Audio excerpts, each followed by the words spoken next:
Dance like nobody's watching, love like you'll never be hurt, sing like there's nobody listening, and live like it's heaven on earth. This quote has had a profound impact on me, and it's about time I share the reason why. We all have our personal battles, and for me it was the fear of judgment. It was like a shadow in college, always lingering, casting a dark veil over my self-expression. It was a barrier I felt I couldn't break until I met someone who did, every single day. During an internship, I worked with a woman who was unlike anyone I had ever met. She was slender, a consequence of hormonal issues, but her spirit was as vast and as vibrant as the ocean. She radiated a kindness that was infectious and inspiring. But what struck me most was how she interacted with people. She didn't judge. She sought to understand. One day I gathered the courage to ask her, "How do you do it? How do you live without the fear of judgment?" Her answer was simple, yet profound. "People don't care how you look and what you're doing," she said. "We care because there is fear inside us." Her words hit me like a lightning bolt. It was as if a veil had been lifted, and I saw the world and myself in a new light.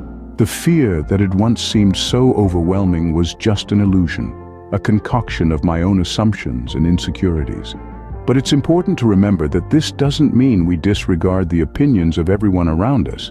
There's a stark difference between the judgment of strangers and the advice of those who genuinely care about our well-being. The latter guides us, helps us grow, and nudges us in the right direction. My mother used to say, "If you're constantly worried about what people will think of you, then what will people think?" It's a bit of a mind bender, but think about it. Once you grasp its essence, it makes perfect sense. People don't care how you look and what you're doing. The thing is, we care because there is fear inside us. The fear of failure, rejection, and whatnot. Those fears are nothing but assumptions. These powerful words resonate deeply, don't they? They challenge us to reconsider our perception of judgment. But to grasp this fully, it's vital to distinguish between two terms we often use interchangeably: opinions and judgments. So what's the difference? Well, opinions are perspectives, viewpoints, beliefs that we or others hold. They are subjective and reflect personal preferences, experiences, and values. On the other hand, judgments are conclusions or decisions we or others make about someone, often without complete information. They are more rigid, often negative, and can be damaging. Now here's the kicker. We tend to give undue importance to both, but not all opinions are created equal, and judgments, well, they're best left to courtrooms. Imagine this. You're at a crossroads, unsure of which path to take. You seek guidance, and you'll likely turn to someone you trust, a loved one, a mentor, a friend. Their opinions matter because they know you, understand you, and wish the best for you. Their opinions can offer valuable guidance, helping you make informed decisions. But what about the judgments of complete strangers or mere acquaintances? They don't know your journey, your struggles, your triumphs. Their judgments are based on assumptions, not understanding. And that's why they should be irrelevant to you.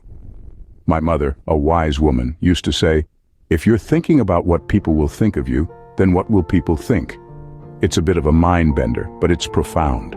It means if we're constantly worried about others' judgments, we're not being true to ourselves. We're letting strangers dictate our lives, and that's not a recipe for happiness or success. It's time we stop fearing judgments, stop giving credence to every opinion. Let's value the opinions that guide us and discard the judgments that hinder us. If you're thinking about what people will think of you, then what will people think? Let that sink in. It's not about what they think.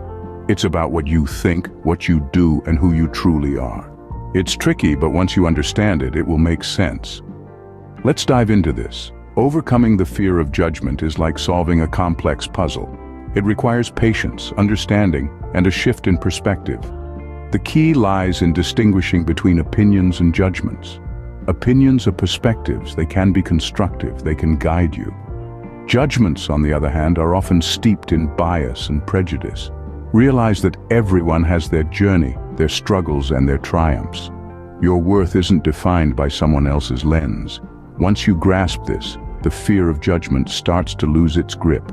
You begin to live for yourself, not for the approval of others. Remember, The people who matter won't judge you, they'll guide you. And those who judge, well, they don't really matter. So why let their judgment cloud your sunshine? So remember, dance like there's nobody watching, love like you'll never be hurt, sing like there's nobody listening, and live like it's heaven on earth.